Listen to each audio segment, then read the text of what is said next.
I'm a count, not a saint. Okay, so we are back. And unfortunately, it is not the 5th of November. Though I did watch this movie on the 5th of November.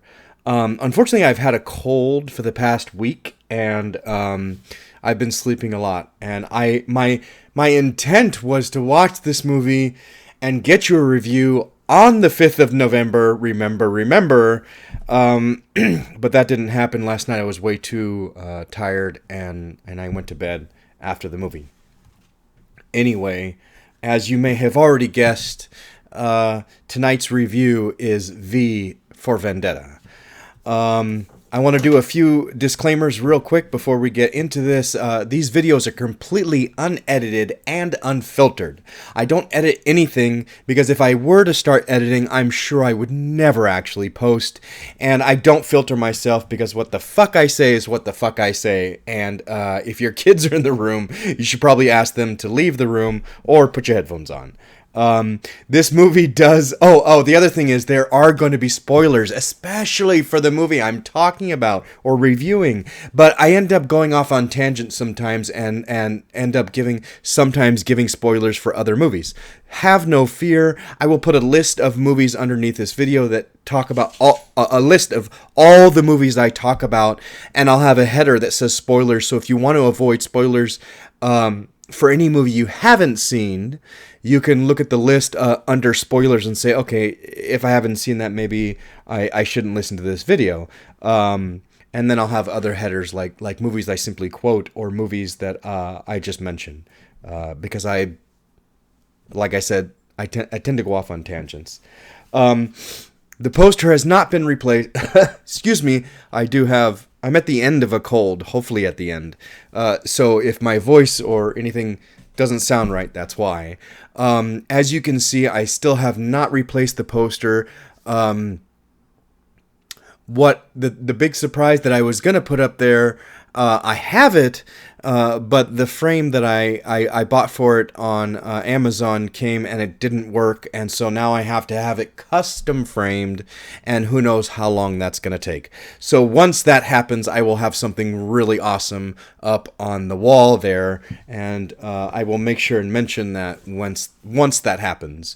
I am sticking with the book, like I've said before, but the movie poster is kaput because it was just a huge disappointment and insanely poor quality, so I got rid of it. I never fear, I will not say that in every video from now on. I will not. Eventually I'll stop saying that. Anyway, I am on to the book, challenge number 48 in 52-week challenge. I am behind because I got real sick at that one point and had a lot going on, so I am a little behind, but eventually I will catch up. Right now we are doing challenge number 48, set in a country you want to visit. I have already visited, ironically, the year this came out, I visited London, 2005. I won a sweepstakes from Fandango, if anybody knows what Fandango is anymore. I won a sweepstakes from them, and I got 5 days, or 4 days, I think, 4 days in London, 5 days, I think, 5 days in London. And I got to attend the world premiere of the Chronicles of Narnia, The Lion, the Witch, and the Wardrobe, which was absolutely a fantastic experience. Had I not won that, I never would have. I still would not have visited because I currently do not make the money that would allow me to travel to Europe. But absolutely, I loved it, and 5 days was not nearly enough. Especially when part of that 5 days was the premiere and the party afterwards and stuff like that. Maybe one of these days I'll review that movie and talk more about my experience and the party and the people I got to meet eventually. But ironically, this movie came out the same year, 2005. I did not see this until 2006, but it came out in 2005. V for Vendetta. I would absolutely love to visit London again because it was beautiful, and like I said, 5 days was just not enough. Okay, aspect ratio 2.35:1. Running time is 2 hours and 12 minutes. Genre action, drama, sci-fi. Okay. Rated R. I was thinking to myself, do I agree with sci-fi? Not really.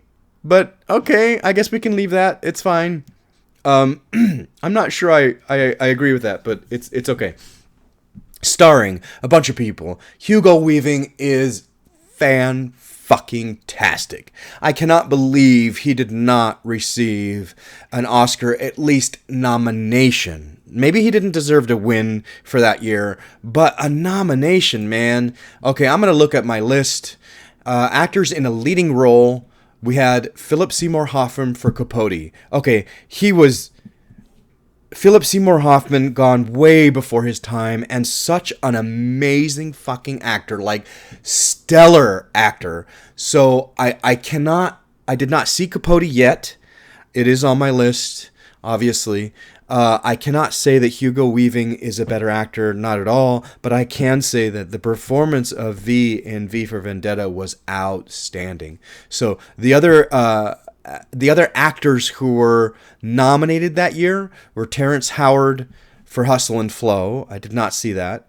Heath Ledger for Brokeback Mountain, which I could not understand. In my humble opinion, I felt like Jake Gyllenhaal was the lead of that film. Why was Heath Ledger nominated for lead? But whatever. Joaquin Phoenix was nominated for Walk the Line, which was fantastic. He did a great job, absolutely. And David Strathairn, I love him as an actor. He was nominated for Good Night and Good Luck, which I have not seen yet. But eventually I will, because that story definitely draws me in. But of those actors, yes, I get that they're all really good, but how could we not include? I mean, it's just who would I replace? That's the then that becomes the question. If you want Hugo Weaving nominated, who of those 5 people could you replace? Now, could I say that now? No. If I haven't seen all the films, I'm not allowed to say I would replace X person. So, no. Until I've seen all 5 of those films, I cannot say I would replace Hugo Weaving, but Hugo Weaving was amazing in this movie. Okay, let's move on. Natalie Portman, Stephen Ray. I love Stephen Ray in this, or I love Stephen Ray in this movie. He's okay. He's fine. Stephen Fry is amazing in this movie. I love him, and he's great in this movie. He's fantastic. John Hurt is another standout. Wow, he's great. He's amazing. And then a bunch of people that I don't necessarily know, but did such a great job that I should probably mention. Tim Pigott Smith. I hope I'm saying that right. It's not Pigott Smith or Pigott Smith. John Standing did a great job. Who did the Sinead Cusack? I hope I'm saying that right. I liked her. I mean, she was fantastic in this movie as Delia Surge. Anyway, so let's move on. Directed by James McTeague, which I had never really seen anything else, and I was like, I don't know that name. What else has he done? Have I seen anything that he's done? So I looked him up and was like, yeah, there's not really anything that he's done that I've seen. I'm looking at it now going, yep, nope. On IMDb, V for Vendetta is his first credit, and I'm looking at everything else going, nope, haven't seen anything that he's done. He did a great job here. I would like to see more that he did, but I'm not interested in anything, and that's really on that list. Produced by... Okay, this is the hard one. And I apologize if I'm offending anyone. I have a family member who is transgender, so I apologize if I offend anyone. But at the time, it was the Wachowski brothers. They are now the Wachowski sisters. So I don't know if it's PC to say the Wachowski sisters produced this, or technically, because of the time, it was the Wachowski brothers. Anyway, let's move on. The Wachowskis produced this. Joel Silver, which, I mean, I've seen tons of his stuff. He's a fantastic producer. He's linked to tons of movies that I love, and also produced by Grant Hill. Written by David Lloyd, and again, the Wachowskis. Music by Dario Marinelli. Again, Dario Marinelli. I was like, I like the music for this. Has this person done, has Dario done anything else that I know? So here, let me look it up again, because I looked it up last night, and now, for the life of me, I can't remember anything else. So let me look up Dario Marinelli and say, I like the music for this. Did he do anything else that I would know? I haven't seen... Is that the right one? No, not the right one. Okay, never mind. I'm not going to mention that because it's not the right one. Darkest Hour. I loved that movie, and so grateful that Gary Oldman won the Academy Award for that movie, because he has deserved it for so many other things that he finally gets it for that. So he did the music for that. I've only seen that movie once or twice a long time ago, and I don't remember the music. So I can't say with any, authority whether I like his music from that or not. And I'm looking at the rest of the list going, there's not anything else. There's not really anything else that he did that I've seen. So V for Vendetta is the only thing that I know off the top of my head. He did a good job with the music. I liked it. It wasn't like outstanding, but it was really good. He did a good job. Okay, anyway, let's move on. Awards received, nothing significant, unfortunately. I don't even think it was nominated for any Academy Awards. No, or Golden Globes. No, it wasn't nominated for either one. But there is something here that I like to put at least something, especially if they won something. So, International Cinematographers Film Festival, Maneki Brothers. I hope I'm saying that right, Maneki Brothers. It won. Adrian Biddle won. He was the cinematographer. But they were doing a salute to his career, so it wasn't just this. But the cinematography for this is really well done. All the different scenes, the coloring for all the different scenes. I can't say there was anything camera work wise that stood out for me, but the lighting and the coloring is really well done. Let's not make this a 5-hour review. I say that in every video, don't I? Excuse me. Why did you choose this particular film? Because remember the 5th of it was the 5th of November, and I wanted to do it. And of course, I want to see London again. Have you seen this before? Absolutely, yes. I own it. I can't tell you how many times I've seen it. So many times. And like I said, I did not see it in 2005 when it came out. I saw it in 2006. But here is a thing. I had never ever seen, growing up in a semi-small town in Northern California, I had never ever seen or even heard of IMAX. Like, IMAX was just not something I had heard of. Of course, there was a local theater I went to, and I watched most of the movies that I ever went and watched to. And then somebody told me, I can't remember who, but somebody told me about IMAX. And I was like, really? That'd be kind of cool. And so the closest place to me was quite a ways, 40 miles. I don't know, 30, 40 miles. A town called Dublin. Yes, California has a Dublin. And I went to Dublin. This is the very first movie I ever saw in IMAX. I had already seen it in theater. I already watched it once, but then somebody told me about IMAX being this huge screen and blah, blah, blah. So I went and saw it, and it blew me away. Totally different experience watching this in the IMAX. And now I've seen, countless movies in IMAX. Anyway, moving on. Would you recommend this film? Absolutely. I would recommend this film to just about anybody. There's not much in this. I don't think there's anything in this aside from a little bit of blood. Okay, a little bit of violence, a little bit of blood. Why was this rated R? Okay, I guess. Maybe I wouldn't do that. Maybe for some themes or who knows what. But I don't think any... I would let my friends, 10-year-old twins watch this movie. Absolutely. I don't think there's anything that would upset them in this film. Which character were you most able to identify with or connect with in what way? I could not answer this. As many times as I have seen this, and I swear I cannot count. I mean, 100, 200 times, I don't know. As many times as I have seen this, because I've owned it forever, I could not for the life of me think of like who could I put in this question? Who would I do? When I was watching it last night, as soon as the scene came up, literally as soon as the scene came up, I went, that's it, Valerie. And if you don't remember who Valerie is, she's the woman who writes her life story on the toilet paper and gives it to V, but V gives it to Evie when he's imprisoning her or whatever. Her, absolutely. Why?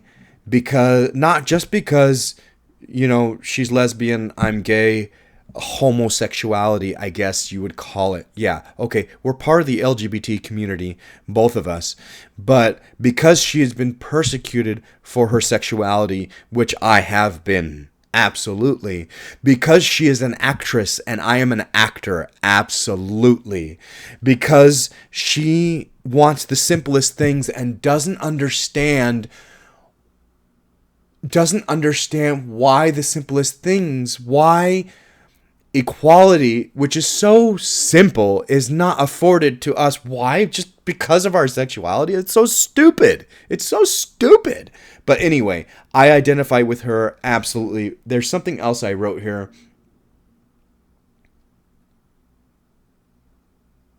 I said, I am an actor, and soon I will make film.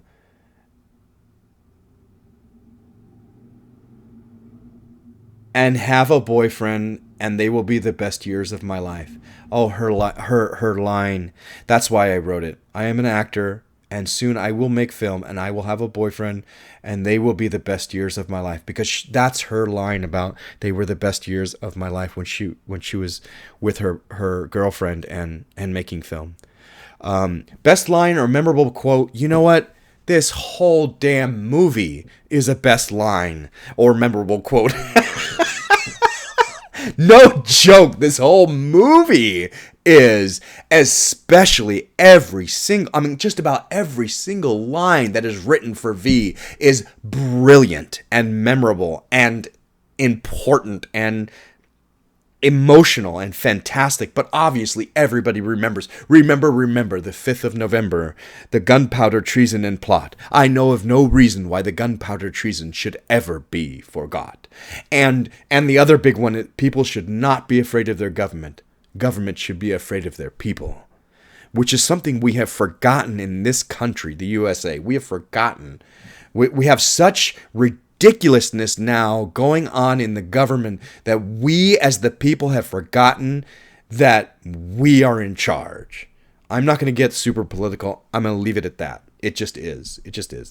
Were you surprised by the ending? What would you do differently? I wouldn't do a thing different. In this entire movie, I would not do a thing different. It is so amazing. Oh, and I forgot to say, challenge completed on the 5th of November, and I gave it a 10 out of 10, 5 out of 5. Love this movie, every second of it. Like I said, I would not change a damn thing about this film. Not a thing. How familiar are you with the country the film was set in? Do you feel the film realistically portrayed life in this country? I put some stuff that I already said. That I loved it. 5 days was not enough. Of course, this is a futuristic, government gone to extreme type of film. So they're not trying to portray anything in any kind of reality, but to the extreme. And I also wanted to say that, I when I went to London, I stayed at a hotel that was on the Tam. We could walk to Trafalgar, and from Trafalgar, we walked all the way down to Parliament and Big Ben, and that shit is not a block and a half. That shit's like a mile. Oops, my phone. Oh, I gotta put my phone on silent. Sorry, guys. They make it look like it's like a block and a half in the movie at the end of the movie, but it is not. It is a walk. So anyway, moving on. Anything else you'd like to add? I have tons of notes, and we need to get to them because it's already almost 20 minutes. And the last little thing in the book, it says the golden hind the Golden Hind? A replica of a 1570s galleon was used for both the Aramis and the Black Ship in Shogun 1980. I don't know. I have no idea what anything they just said. I don't know. I have zero frame of reference for any of what I just read. I don't know anything like... I don't know. Okay, moving on, because that was totally out of left field. I don't know anything. I got to get through my notes, because I have 20 pages of notes. No, I'm joking. I don't have 20 pages of notes. I didn't know anything about this story before I saw it in theaters. Not a thing. There are plenty of things that... Batman, Superman, X-Men. I used to read all of them as a kid. I read Watchmen before the movie came out. You know, this one, I didn't know anything about this before I saw it, which was a great experience. Is Guy Fawkes real? And if so, is the story they tell about him in the beginning real? Is that is that who Guy Fawkes was and what he tried to do? I don't know. It would be interesting to know. No one escapes their past. No one escapes judgment. I love that Prothero has that line in the beginning, because this whole movie is, well, from V's point of view, this whole movie, this whole storyline is that. No one escapes their past. No one escapes judgment. And the fact that Prothero says it, I love it. I love it. It's fantastic. V's first appearance is brilliant. Absolutely brilliant. Yes, this is a comic book. They try to stay as real as possible. This whole speech, that whole V speech. I had a friend of mine who was an actor many years ago who memorized that entire thing. I am sure there are plenty of people probably listening to this review right now who have at one point in their life memorized that speech. I have not. There have been plenty of speeches in cinematic history that I have committed to memory. This is not one of them, but it's still absolutely brilliant. And it right away, that whole first encounter sets the tone for, this is a comic book story. This is a comic book movie, but we are trying to stay as real as possible. Are you like a crazy person? I'm sure they would say. It's very, very well done to where you could believe it, but there have those hints of like, yeah, this is also comic. This is also comic. Not like other films where they're definitely like, this is a comic book story, and that's what we're doing. And it's fine. God, Hugo Weaving is perfect in this film. And one of the things I love about him, love, is Hugo Weaving understands that the mask is a character. Don't upstage the mask. The mask is a more notable character than you, Hugo Weaving, in a black outfit. So don't upstage the character, the mask. And never at any point do I feel like he's trying to come through the mask, upstage the mask. And the reason I bring this up is because I don't know if it was his decision or not.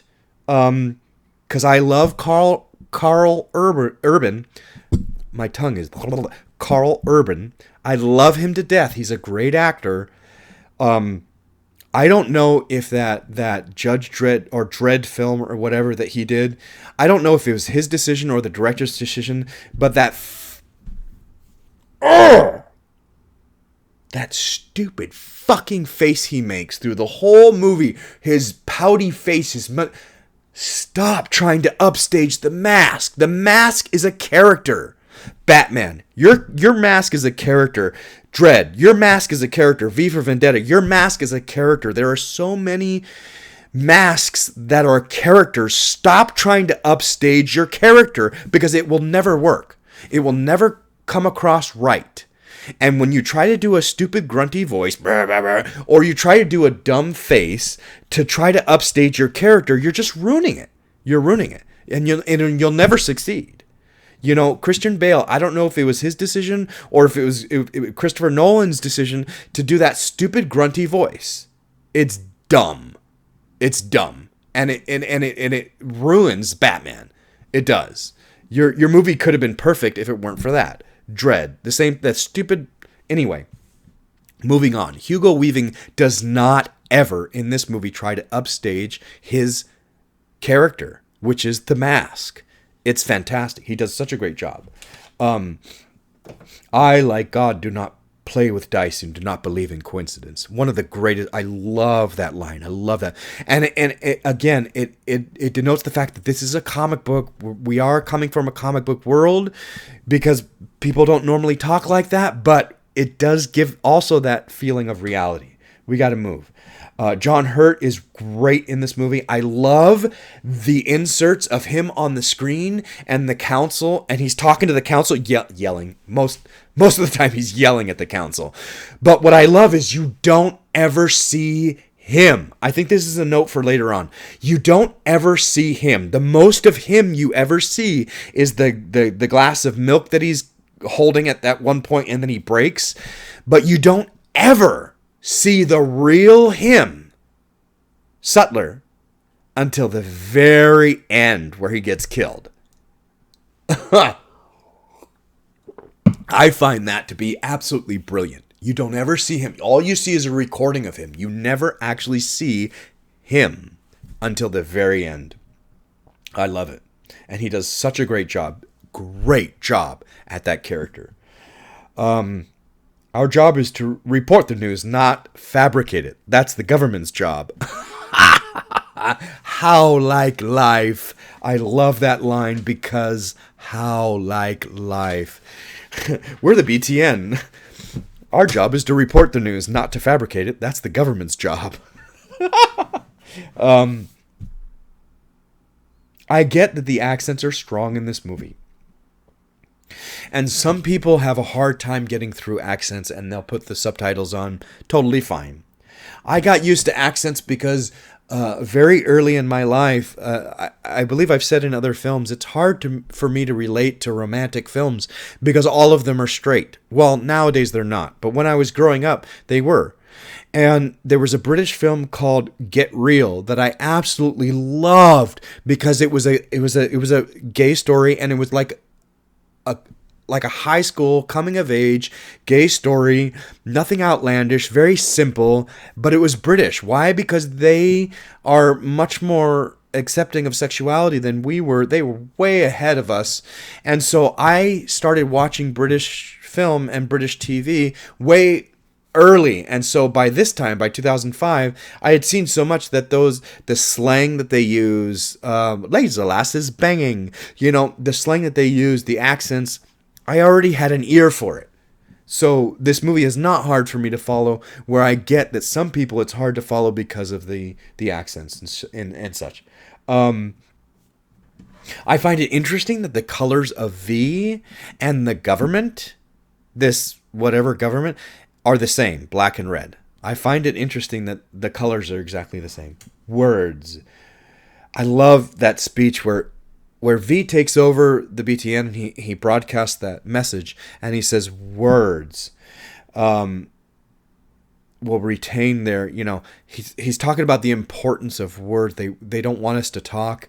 Yes. For those of you who are religious and those of you who know the Bible, in the beginning was the Word, and the Word was with God, and the Word was God. Word is creation. Language is creation. And that's the importance of it. And that's what he is talking about. I love that because he's saying that he's talking to people. He's telling them he's talking. Without that, there is no power.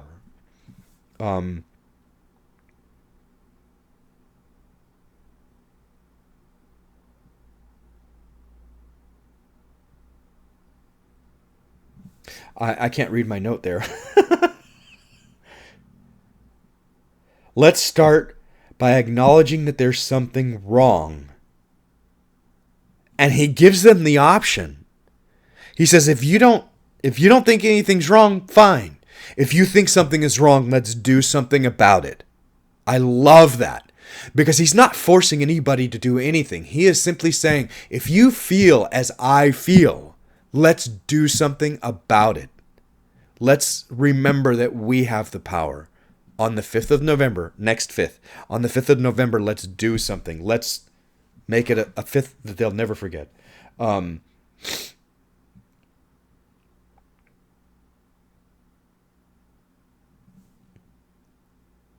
What?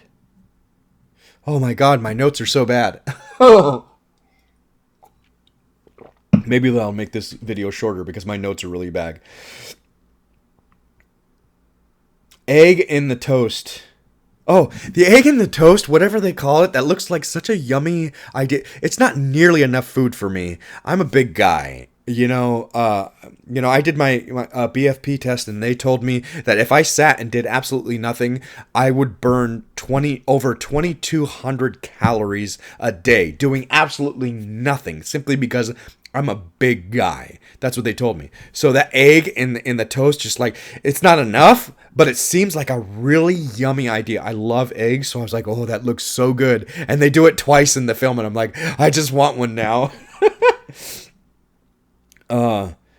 I dare do all that may become a man. Who dares more is none. From Macbeth.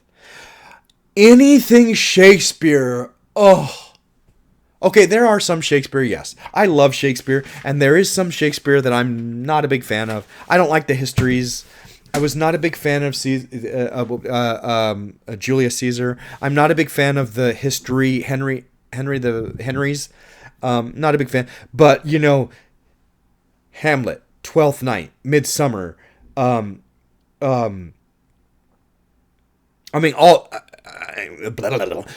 those, The Taming of the Shrew, yes, anything, Macbeth, yes, anything Shakespeare, like, automatically, you got me. With enough people blowing up a building can change the world. We've forgotten how much power we have. And if we believe in what we are doing, we can change the world. We have the power to do that. I love that line. Remember, the government is of the people, for the people. We the people. We the people. We have the power, not them. Not this fake them. We are stronger together. I don't know why I made all these notes that are exactly the same.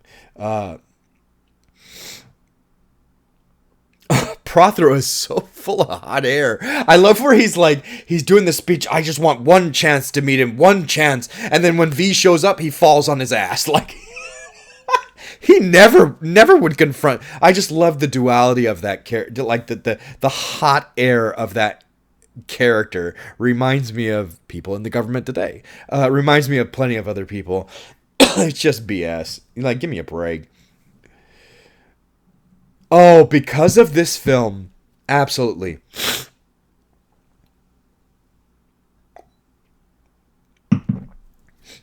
This movie came out in 2005.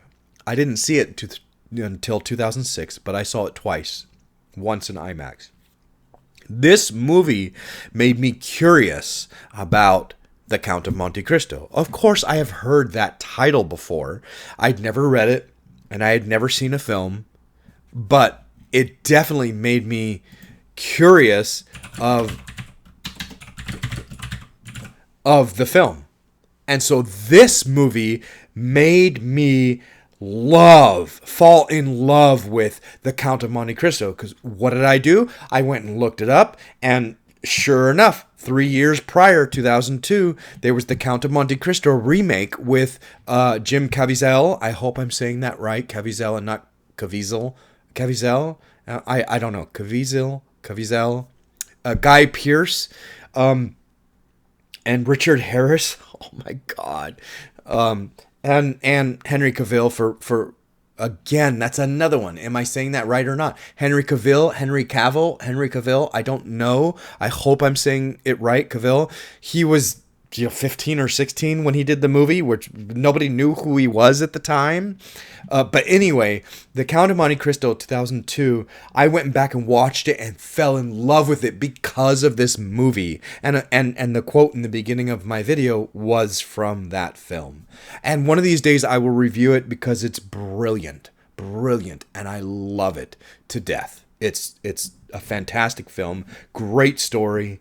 Great story, and mentioned in so many other movies. So many other movies. The Shawshank Redemption mentions it. I mean, there's so many movies that mention the Count of Monte Cristo. Sleepers and blah, blah, blah, blah, blah. I mean, so many movies. Okay. Artists use lies to tell the truth, while politicians use them to cover the truth up.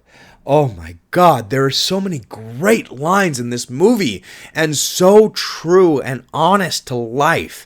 And we can relate to it because we know that's true. It's true. How many artists tell a bunch of lies to tell a truth? And how many politicians tell lies to cover the truth up? How like life. Evie's story, it's so sad, but the way they do it is brilliant in this movie. What I love about this movie, and I think I have multiple notes to this effect, that when they leave you kind of in the dark about certain things. It's been so long since I saw it for the first time that I know it so well. But they do. They leave you in the dark about certain things. And when they decide to tell you the backstory, they do it in such a way that loses zero momentum. This movie has a momentum and a goal and a pace. And the brilliance of this movie is the multiple times they go back to tell you something backstory. They do it without losing momentum. And God, that is hard to do. But they sure as hell did it in this film. Sure as hell did it. Absolutely wonderful. Every time they do a backstory, they do it without losing momentum. And the first time is when they tell Evie's story about her parents, and it's done in such a way that she comes to him and says, I want to help, but you might not understand why I want to help unless you know my story. And then she continues to tell it. So you're anticipating, what does she want to help? So you're already kind of caught up in what she wants to do, but then she goes through her story pretty quick, and it loses no momentum because we're still hooked on what she wants to talk to V about. It's brilliantly done. Brilliantly done. Bishop Lilliman, is a great example of money corrupting. Ultimately. And what is the Bible quote? Again, I've read the Bible cover to cover multiple times. What is the Bible quote? People misquote it all the time. And because of translation after translation after translation, what adheres to me, what I remember reading, the version I remember reading in Timothy is, for the love of money is the root of all kinds of evil. Not all evil is money, no. But, and not just money is the root of all evil, no. For the love of money is the root of all kinds of evil. And that is absolutely true to Lilliman's case. Bishop Lilliman or Father Lilliman, however you look at it. Absolutely true. Money. I mean, it's not just him. All of them were motivated by money. I'm sure. Well, Delia is different. I would have to say everybody but Delia Surge was motivated by money and power. Money and power. Those two normally go hand in hand. Not always, but normally go hand in hand. Evie's escape. Oh, yeah. Her when she escapes and then she goes straight to is it Gordon? She goes to Gordon's house I like that he reveals, Stephen Fry is amazing. I fucking love him as an actor. He's great.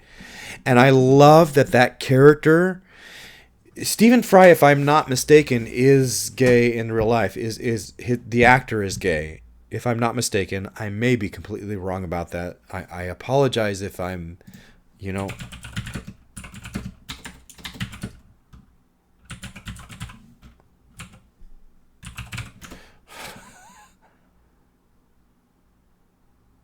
Yeah, that's what I thought. Okay. Sometimes I'm like, I don't want to out somebody if they're not out. And, because I do know several people in Hollywood who are, but haven't said. So I don't want to out somebody who's not out. And so yes, he is. Google says the second most influential gay person in Britain. Okay, so yes, he is out. I love that Stephen Fry doesn't try to be gay. He's himself. Why? Because he is.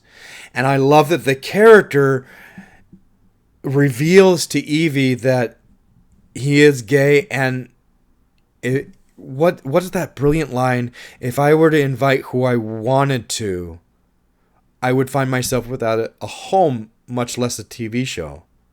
But then after that, he says, you wear a mask for so long, you forget who you were beneath it. The truth is, what does he say? The truth is, eventually you lose more than just the appetite. I think that's what he says. But then he says, you wear a mask for so long, you forget who you were beneath it. And that is so true, because I remember doing that for so many years. In junior high, and I knew my sexuality when I was in preschool. I had a crush on a boy in preschool, and I knew it was looked down upon because my dad was very much against it. He was associated with the Hells Angels. He fixed their bikes and blah blah blah. And some of the things he said, I'm not going to mention here. Some of the things he said when we were younger, I knew he was not okay with it. And so I lived most of my childhood, wearing that mask that he talks about, until I finally came out in my senior year, in between my junior and senior year. Anyway, it's such a great line and such a great character, and I love that he comes out to Evie because Evie has trusted him.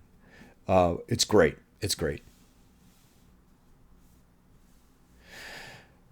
Okay, so I love this movie. I have no compunction saying I absolutely love this movie. A 10 out of 10, absolutely.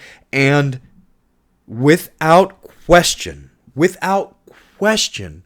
my favorite scene in this entire movie is when V kills Delia Surge, the coroner. It is so beautiful. The only thing that semi-ruins it, not really, is they do that insert with Finch. They do that quick insert where he's like, oh my God, he's already there. I wish that they'd just let that scene go, but I get it. It makes sense. So I wouldn't change. Even though I feel like as the director, I might not have done that, I wouldn't change it because what he did was great. I'll leave it. But that whole scene with Delia is just amazing. Almost every fucking line is just memorable and beautiful. And the way he's in the shadows and the way she's in bed, everything of that scene is gorgeous. And what gets me every time, is it meaningless to apologize? Never. I am so sorry. It's so emotional and impactful and beautifully done. Beautifully done. Like, wow. The characters, the characters not quite being them. I mean, I think that of all the people that V dispatches, he may feel sorry for her and no one else. And of all the things that she's done in her life, she feels bad that she has done this to V. She's the only one that regrets it. I think Finch says that at some point. She's the only one to show any remorse. Absolutely.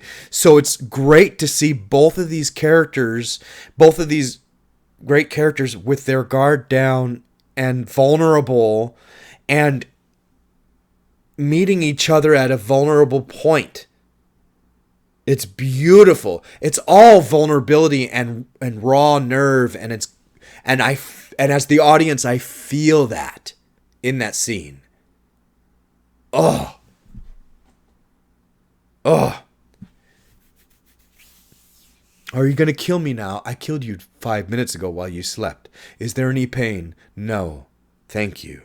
There's just so much beauty and emotion and raw nerve in that scene. It's so amazing. So amazing. And all those videos that talk about, the best scenes in cinematic, I wish that this scene were in one of those videos. Somebody please put that in one of the best scenes in film history. Put this in there. Okay, moving on. Let's not stick with this for 40 minutes. Let's move on. The diary is great. Again, I love that we don't lose momentum by telling this story. It keeps the momentum.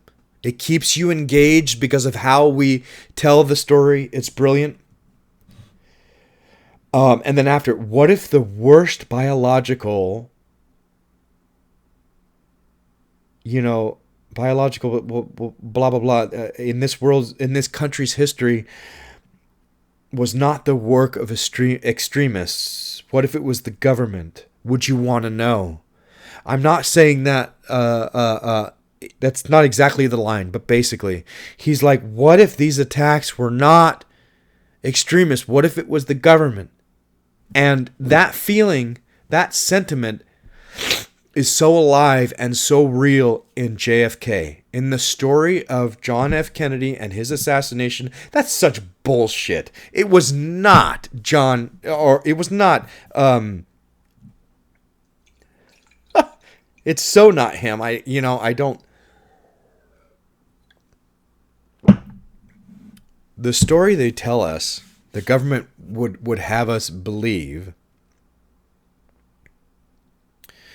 oh my God. For whatever reason, I have Booth on my brain, and that's not because I'm thinking of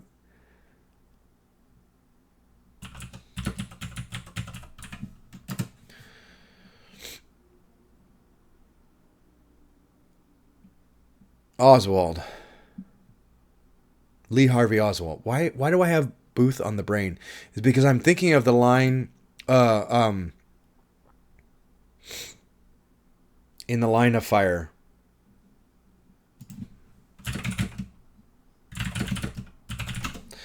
Because I'm thinking of In the Line of Fire, and he calls himself Booth. And that has a lot of similar, he talks a lot about JFK in that film. Anyway, Lee Harvey Oswald, it's bullshit. The Warren Commission is bullshit. There is no way. There is no way in heaven or in hell that 3 bullets from the book depository made all the wounds in JFK in JFK, Connolly, and the guy that got hit by it's just not possible. It's not possible. I will review Oliver Stone's JFK one of these days because I believe that is the closest we will ever get to the truth about what happened. And the fact that they are trying to tell us that Booth did this is ridiculous. But going back to V and this line, if what Oliver Stone says in his film is correct, that the government was behind it, would we want to know? Would we want to know that the government that we trust now, well, maybe not trust, but we follow, well, maybe not follow, but the government that's in control. Because the government that is in control was responsible for why they're in control, the horrors, the Three Waters and St. Mary's and all these, the biological attacks that happen in V that they talk about happen. Would we want to know that the government was responsible, that our current government is responsible, and the reason why they're in power is because they are responsible? Would we want to know that? I would. I want to know the truth about what happened with JFK, because I know what they've told us is not the truth. I'm not dumb enough to believe that what they said was the truth. So I love that part where they're like, because it hits home for me, because JFK has always been, ever since I was young, I don't know why, but that story has made an impact on my life, and I've always paid attention to anything JFK. So it's impactful that they put it in this film. Would you want to know if the government was responsible? Moving on.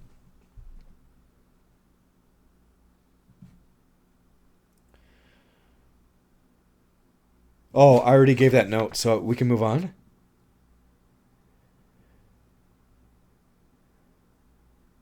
Oh, when Creedy. So when Evie escapes and then goes to Gordon's, and then and then they show that I love that, Gordon's half hour or whatever, the show where the chancellor's on, and then V blah blah blah, that whole dumb show or whatever where V is escaping and then the chancellor is anyway. I like that whole thing. That's cute. It's funny. It's ridiculous. And then he's like, what are they going to do? They're going to find me, blah, blah, blah. But then Creedy comes and gets him. I think it's brilliant that Creedy comes and gets Gordon at the same time when Evie is trying to escape. V gets Evie,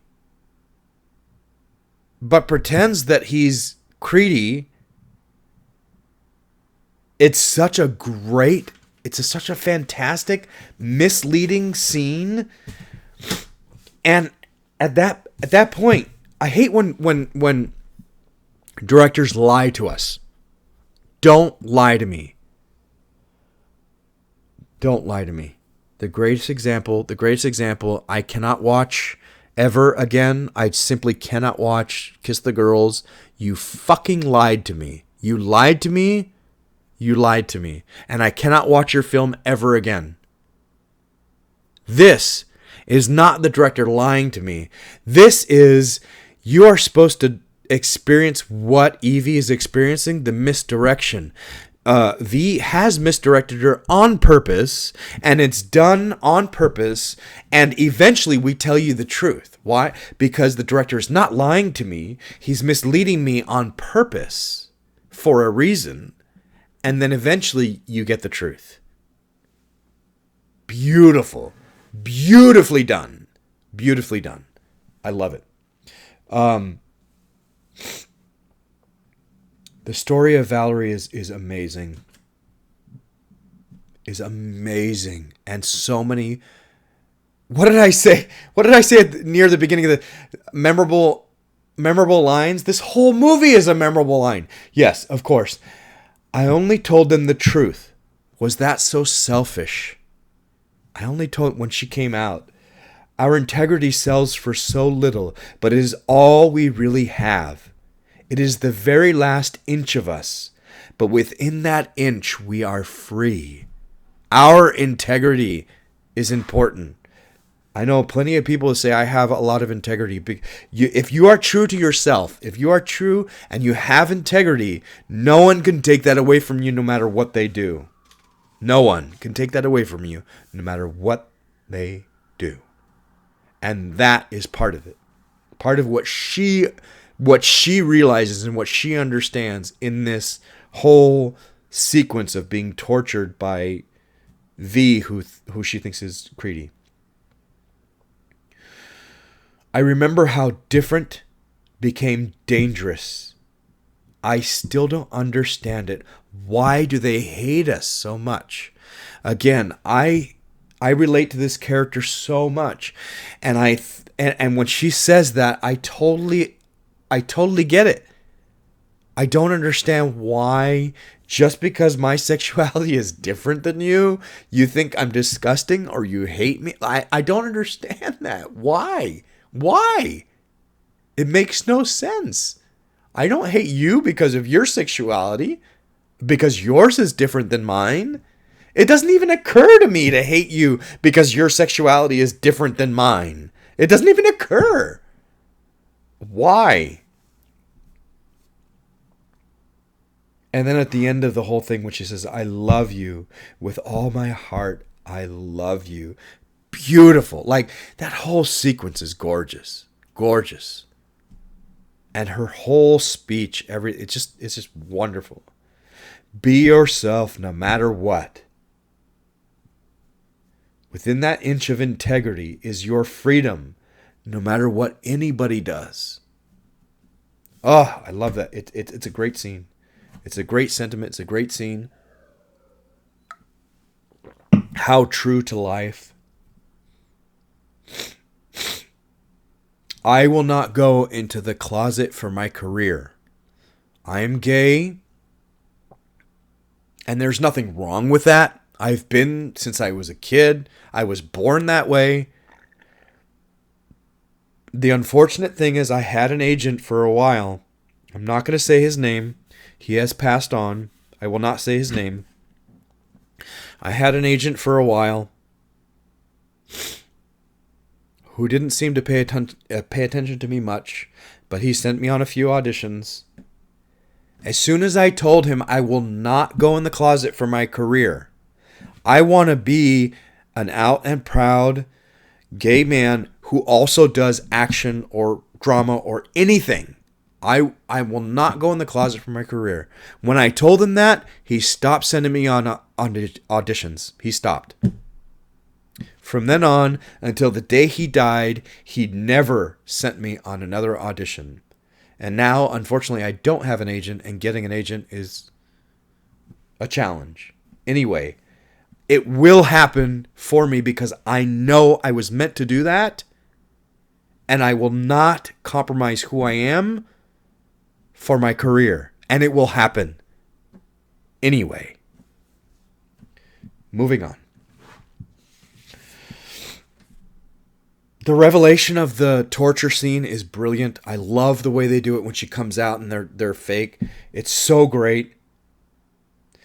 And when he, oh my God, there's so much emotion when I thought I would, that's it, hate. I thought I would die with all the hate in my veins. This whole movie is a great line. And God is in the rain when she takes it. There's so much great emotion. They're acting. Hugo Weaving and Natalie Portman are so beautiful in this scene that they're acting and the emotion just oozes through the screen. It's brilliant. And the lines, everything that was written, it's just thank you. Who wrote it? I said that. The Wachowskis and David Lloyd. Yeah, of course. God, brilliant. Thank you. Brilliant.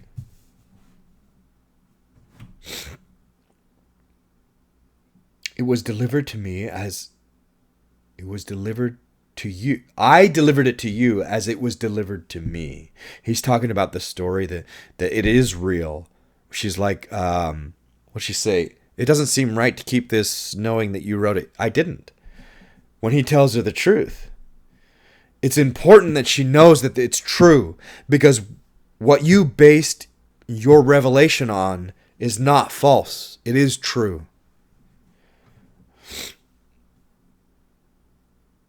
What they did to me is monstrous, and they created a monster. Yes. Yes. I mean, that's an essence of a lot of this story. Rookwood. Did I ever believe V was Rookwood? No, absolutely not. Are we supposed to? Are we supposed to ever think that V at some point was Rookwood? I don't know if we're supposed to, but I never did. Rookwood's story, again, it's another backstory that is beautifully done, that loses zero momentum in the film. I love it. It's done well. Fear. Fear is the ultimate goal. If you get people to be afraid, you can get people on your side. Say, I have the solution. Whether you do or not. Whether it's hot air or not. Turning Creedy against Sutler at that very moment, using lies, because he lies to him about what's really going on. He wanted him under surveillance, not Sutler, but he lies to him about Sutler putting him under surveillance. It's so beautiful because he's using their tactics against them. Oh, I love it. That domino V, I'm trying to get through this because it's already an hour. That domino V is gorgeous. I fucking love it. Oh my God. And it happens at the right moment. And the momentum of the film is never broken. It's so great that we still have the dialogue going on as he's setting it up. And then at the perfect point, he, sets them all down. I love that Evie keeps her word. She has integrity now. She keeps her word. She comes and sees him before the 5th.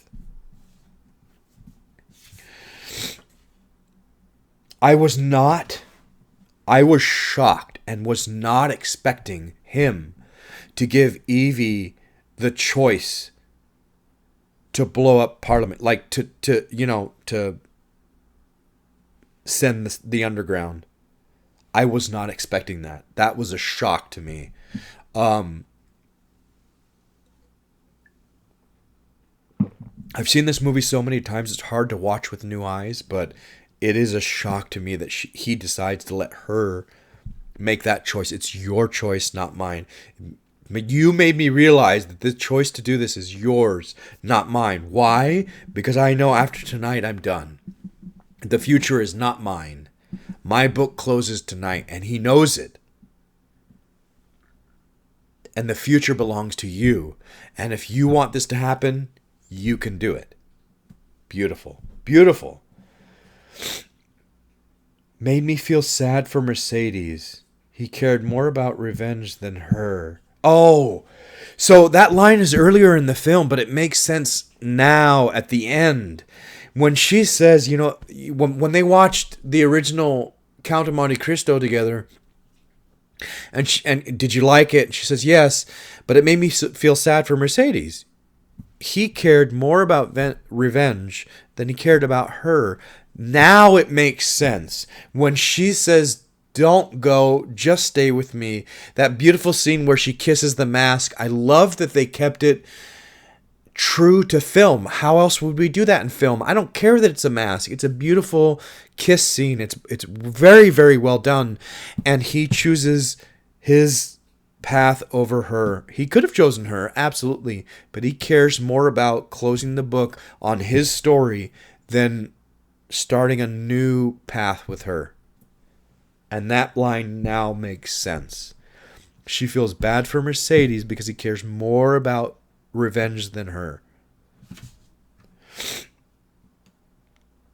The confrontation with Creedy in the wherever the sewers or wherever it is so beautiful. And here we are. Here we go back to this is absolutely a comic. This is from a comic. We get those hints throughout the movie a couple of times where, okay, this is definitely a comic book. For the most part, they're trying to stay as true to real life as possible, but this is definitely one of the moments where they're like, okay, you're watching a comic book, it's okay. Some of it's a little unbelievable, but it's fine because it's supposed to be that way. What you have are bullets, and the hope that when your guns are empty, I will be dead? Is that right? Because if not, you will be dead before you have reloaded. Something like that. Love that line. That's great. It's fantastic. And then, the whole sequence where he goes after them. That was so great on IMAX. It was amazing. Beneath this mask, there is more than flesh. Beneath this mask, there is an idea. Mr. Creedy. And ideas are bulletproof. Oh, I love that part. Love that he gets him. Love it. Oh my God. It's fantastic. And how many times have they done that plate coming to... What?